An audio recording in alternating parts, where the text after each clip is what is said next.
2026 ഫെബ്രുവരി 3 Siraj editorial. ആസ്വാദ്യകരമാകട്ടെ school പഠനം.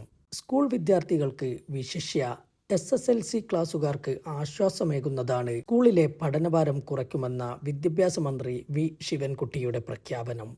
തേവലക്കരയിൽ ഷോക്കേറ്റു മരിച്ച school വിദ്യാർത്ഥി മിഥിന്റെ കുടുംബത്തിന് നിർമ്മിച്ചു നൽകിയ വീടിന്റെ താക്കോൽദാന ചടങ്ങിലായിരുന്നു പഠനഭാരം കുറയ്ക്കുന്നതിന് സിലബസിന്റെ 25% ഒഴിവാക്കാൻ സംസ്ഥാന വിദ്യാഭ്യാസ വകുപ്പ് തീരുമാനിച്ചതായി മന്ത്രി അറിയിച്ചത്. സിലബസിന്റെ വലിപ്പം കുറയുമെങ്കിലും പഠന ഭാഗങ്ങളുടെ ഗുണനിലവാരത്തിലോ അടിസ്ഥാനപരമായ ഉള്ളടക്കത്തിലോ കുറവ് വരികയില്ലെന്നും മന്ത്രി വ്യക്തമാക്കി. സ്കൂൾ വിദ്യാർത്ഥികളുടെ കാലങ്ങളായുള്ള ആവശ്യമായിരുന്നു പാഠഭാരം കുറയ്ക്കണമെന്നത്. ഇതു സംബന്ധിച്ച് മന്ത്രിക്ക് നിവേദനം നൽകുകയും ചെയ്തിരുന്നു SSLC വിദ്യാർത്ഥികൾ. വിദ്യാഭ്യാസ വകുപ്പ് ഇക്കാര്യം കരിക്കുലം കമ്മിറ്റിയുടെ മുമ്പാകെ വെക്കുകയും കമ്മിറ്റി അംഗീകരിക്കുകയും ചെയ്തു. അടുത്ത വർഷത്തെ പാഠപുസ്തകങ്ങളിൽ തന്നെ ഈ മാറ്റങ്ങൾ നിലവിൽ വരും. അമിത സിലബസ്, നിരന്തര പരീക്ഷകൾ, ടെസ്റ്റുകൾ, അസൈൻമെന്റുകൾ, പ്രൊജക്റ്റുകൾ, ട്യൂഷൻ എന്നിവയെല്ലാം ചേർന്ന് സ്കൂൾ പഠനം വിദ്യാർത്ഥികൾക്ക് ഭാരമായി മാറിയിരിക്കുകയാണ്. ഓരോ അധ്യാപകനും തൻ്റെ വിഷയത്തിൻ്റെ പ്രാധാന്യം മുൻനിർത്തി നൽകുന്ന ഹോംവർക്കുകൾ കുട്ടികളുടെ വിശ്രമ സമയവും കവർന്നെടുക്കുന്നു. കേന്ദ്രീകൃത മൂല്യനിർണ്ണയ രീതി കുട്ടികളിൽ മാനസിക ഭാരം വർദ്ധിപ്പിക്കുകയും ആത്മവിശ്വാസം നഷ്ടമാക്കുകയും ചെയ്യുന്നു. ഉയർന്ന മാർക്കും ഗ്രേഡുമാണ് വിജയത്തിൻ്റെ മാനദണ്ഡമെന്ന ധാരണ രക്ഷിതാക്കളിലും സമൂഹത്തിലും രൂഢമൂലമാകുമ്പോൾ സ്കൂൾ സമയത്തിനപ്പുറം കോച്ചിങ് സെൻ്ററുകളിൽ പോകാനും വൈകുന്നേരം പഠനമുറികളിൽ പങ്കെടുക്കാനും കുട്ടികൾ നിർബന്ധിതരാകുന്നു. ഇതെല്ലാം ചേർന്ന് കുട്ടികളുടെ ബാല്യം കവരുകയും ചെയ്യുന്നു. വേണ്ടതും വേണ്ടാത്തതുമായ കുറേ പാഠഭാഗങ്ങൾ അടിച്ചേൽപ്പിക്കുകയും കുത്തിനിറയ്ക്കുകയും ചെയ്യുന്നതിനു പകരം കുട്ടികൾക്ക് അത്യാവശ്യവും വേണ്ട ജീവിത നൈപുണികളും പ്രായോഗിക അറിവുകളും തിരഞ്ഞെടുക്കുന്ന രീതിയിലേക്ക് പാഠ്യപദ്ധതി മാറേണ്ടതുണ്ട്. ഹോംവർക്കുകൾക്ക് നിയന്ത്രണം വേണം. പഠനത്തെ ജീവിതവുമായി ബന്ധിപ്പിക്കാതെ വെറും മാർക്ക് സമ്പാദനത്തിനുള്ള ഉപാധിയായി മാറുമ്പോഴാണ് പഠനഭാരം അസഹനീയമായി മാറുന്നത്.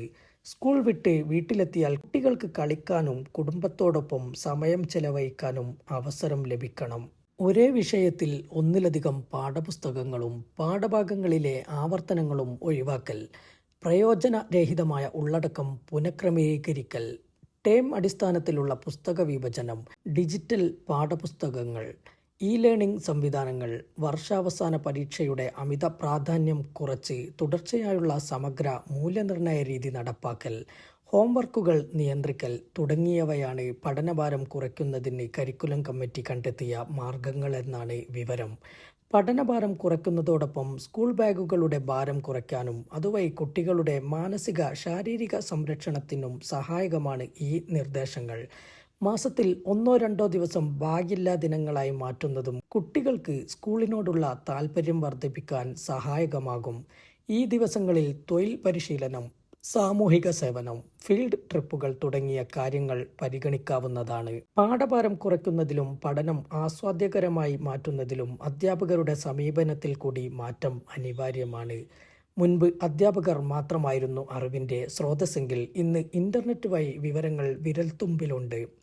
പഠിപ്പിക്കുന്നതോടൊപ്പം വിദ്യാർത്ഥികളെ ശരിയായ അറിവിലേക്ക് നയിക്കുന്ന ഒരു വഴികാട്ടിയും സുഹൃത്തുമായി മാറേണ്ടതുണ്ട് പുതിയ യുഗത്തിൽ അധ്യാപകൻ. സ്കൂളിൽ നിന്നും ഇൻ്റർനെറ്റ് തുടങ്ങിയ ഇതര സ്രോതസ്സുകളിൽ നിന്നും ലഭിക്കുന്ന അറിവുകളിൽ നല്ലതും ചീത്തയും വേർതിരിച്ചു കൊടുക്കുകയും ജീവിതത്തിൽ അവ എങ്ങനെ ഉപയോഗപ്പെടുത്തണമെന്നതിനെക്കുറിച്ച് വിദ്യാർത്ഥികളെ ബോധവാന്മാരാക്കുകയും വേണം.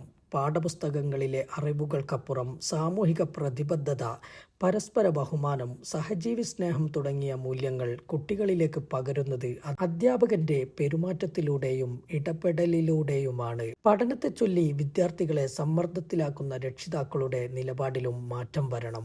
പരീക്ഷയിലെ ഉയർന്ന മാർക്കാണ് വിജയത്തിന്റെ മാനദണ്ഡമെന്ന രക്ഷിതാക്കളുടെ ചിന്താഗതിയും അയൽവീട്ടിലെ കുട്ടിയുമായുള്ള താരതമ്യവും തത്ഫലമായുള്ള സമ്മർദ്ദവും കുട്ടികളിൽ ഗുണത്തേക്കാളേറെ ദോഷമാണ് ചെയ്യുക.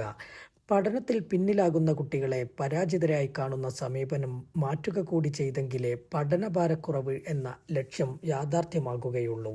എല്ലാ കുട്ടികൾക്കും ഒരേ രീതിയിൽ പഠിക്കാനാകില്ലെന്ന യാഥാർത്ഥ്യം ഉൾക്കൊണ്ട് തൻ്റെ കുട്ടിയുടെ കഴിവുകളും താൽപ്പര്യങ്ങളും തിരിച്ചറിയുകയും അവരെ കേൾക്കുകയും മനസ്സിലാക്കുകയുമാണ് രക്ഷിതാവ് വേണ്ടത്. മാർക്കിനേക്കാൾ കൂടുതൽ മാനസികാരോഗ്യത്തിലും സന്തുലിത വളർച്ചയിലും ശ്രദ്ധിക്കുന്ന രക്ഷാകർതൃത്വത്തിന് പഠനഭാരം കുറയ്ക്കുന്നതിൽ വലിയ പങ്ക് വഹിക്കാനാകും. അത്യാവശ്യമല്ലാത്ത ട്യൂഷനുകളും കോച്ചിങ്ങുകളും ഒഴിവാക്കി വിശ്രമത്തിനും കളിക്കും വായനക്കും മറ്റും ഇടം നൽകുമ്പോൾ പഠനം സന്തോഷകരമായ അനുഭവമായി മാറും.